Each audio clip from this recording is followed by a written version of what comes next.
Hi everyone, I'm Annie Pennington, and in this video I'm going to show you how to make this cuff. I'm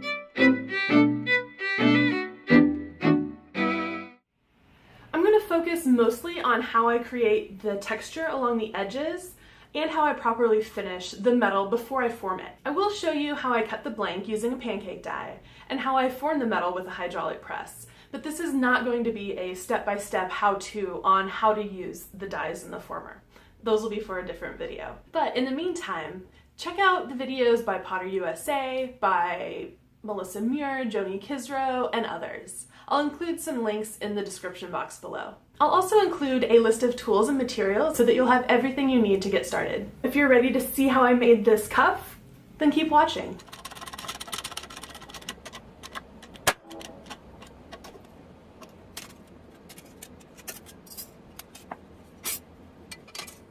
The first thing you want to do after you cut out your blank is remove the tabs. Now there are a couple ways to do it. You can use handheld shears.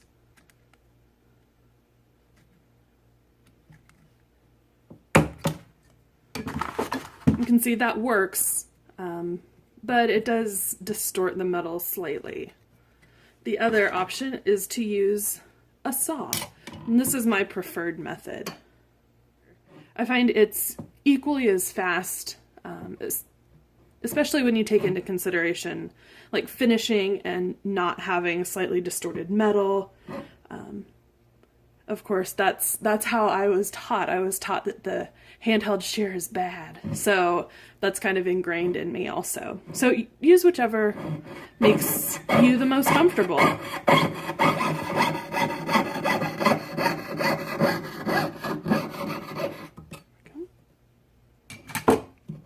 Alright, so easy. The tabs are removed. So the next thing I want to do is file these edges where the tabs were, just so that it blends smoothly with the outline of the cuff. So I'm just taking a hand file. This is a number 1 cut. And I'm taking as long a stroke as I can, starting at the tip, near the tip of the file, and then pushing forward through most of the length of the file. It doesn't take much, just a few strokes, and you've leveled it out. So you can see it's level. This side is a little distorted because of the blanking process. So I'm just going to hit that real quick and round that over. Okay, then I'll do the same thing on this end. When you punch a blank, you're sometimes left with a burr on the edge. In this case, I used soft 20 gauge brass, and so there was a substantial burr on this side. But the way to remove it, you can use a bench lathe, you can use different attachments for the flex shaft, but I prefer just to take a file. I'm using this really coarse, doesn't say what cut it is, hand file, and you want to just file at a shallow angle along the edge of the metal. And it can be very shallow, so I know it's maybe a little bit hard to see, but I'll start at maybe about like a 30-degree angle, but sometimes I'll be filing nearly parallel to the metal, just to make it, to remove that burrs as I need it.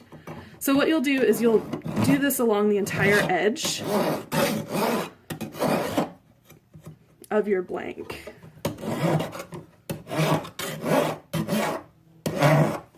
Just takes a few strokes. And you do it to the end as well. And then I like to round these edges because they're can be a little painful.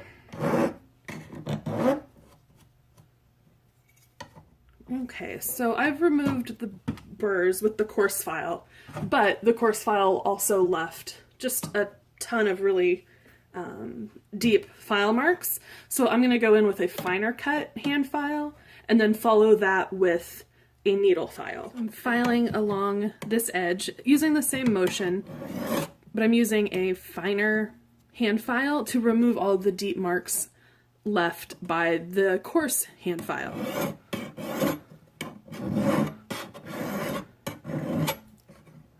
Oh, it may be a little hard to see. I'll try and get a picture. So here are some of the coarse file marks, and here's the fine. You can see a pretty big difference. Then after you've filed with the finer hand file, you want to switch to a needle file. This is a number 2 cut.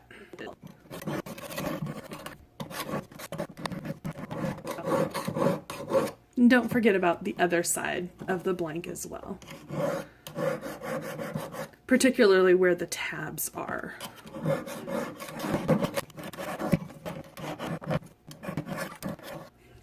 So the key to making this bracelet look as nice as possible, it's all in the finishing. And since forming the bracelet won't add any marks, you want to finish the blank as much as possible before you form it. So I'm using a sanding stick. This one is 400 grit. Let me know in the comments if you'd like me to make a video showing you how to make these. But what you want to do, you're going to go in the same motion as you did with the files, but you're going to concentrate on removing the marks left by the needle file. So I'm sanding along the surface at an angle, and then I'm also sanding along the edge to remove all of those marks. Do the same thing to the end.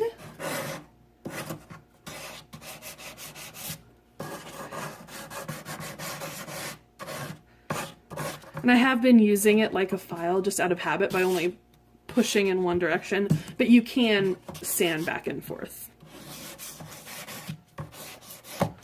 Then I'm going to flip it over and just double check, make sure the other side is finished equally as well. So the next thing we want to do is refine the surface. I am going to go in again. I'm going to stand up because I find it easier to get more leverage if I can stand at my bench and sand, pressing down. So the main goal here is the same thing that you did on the edges, is you want to remove any marks from the surface. In this case, this is some old brass. It's got some weird stains on it. So I'm just going to sand back and forth, checking the metal as I go to make sure I'm removing all of the surface marks. You can use either a sanding stick, which is what I prefer because it's a flat surface and it allows me to make sure that the surface of the cuff is flat. But you can also go in with some sandpaper by hand. And you want to sand all in one direction. And this allows you to see what marks you still need to remove. So if you can see these scratches here, I know I need to sand a little bit more in that area. Okay, and then they're starting to come out, but it's taking a while, so rather than struggle to get those out, I'm going to step back to 320 grit, if I can find it. We're getting closer. So what I'm going to do off camera is I'm going to sand through, starting at 320 grit, and I'm going to go up to 400 grit. You can finish it however you'd like. I like a satin matte finish. So see you in a minute. When you finish with one grit, sanding in one direction, with the next grit you want to go in the opposite direction. Sanding in the opposite direction will allow you to see when the coarser marks are removed. Alright, now that I've gone through 400 grit, I want to get rid of this linear pattern. You can leave it, or you can make it more pronounced. I just tend to prefer a more random, non-linear pattern. So I'm going back in. This is 400 grit, I believe. Yeah, this is 400. And I'm just working in a series of small circles, and I'm not pressing down very hard. I just want to make sure that the entire surface is covered evenly. Okay, now that you have sanded your piece, this is the inside and this will be the outside with that all over kind of swirl texture. To make those little bumps or divots that look like rivets, I'm using an automatic center punch. I believe I got this one from Harbor Freight for about $3 or $4, so it's not a huge investment. Basically what there is in here is when you press down, I'll do it on here, a spring inside automatically center punches, so it's loud. And so it makes a divot. Place your metal on a scrap piece of wood, and then place your center punch maybe about 1/8 of an inch from the edge and press down. You can see this makes a nice little bump on the other side. And then I'm not going to measure where I'm going to put the divots. You can and mark them. I'm just going to eyeball it.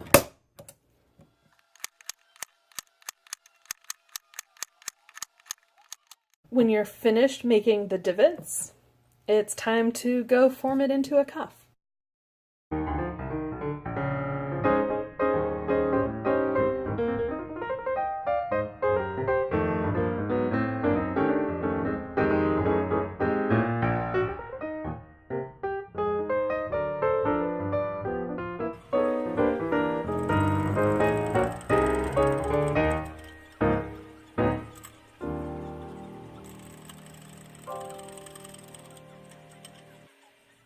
Thank you so much for watching. If you like this video, please give it a like and share it with your friends.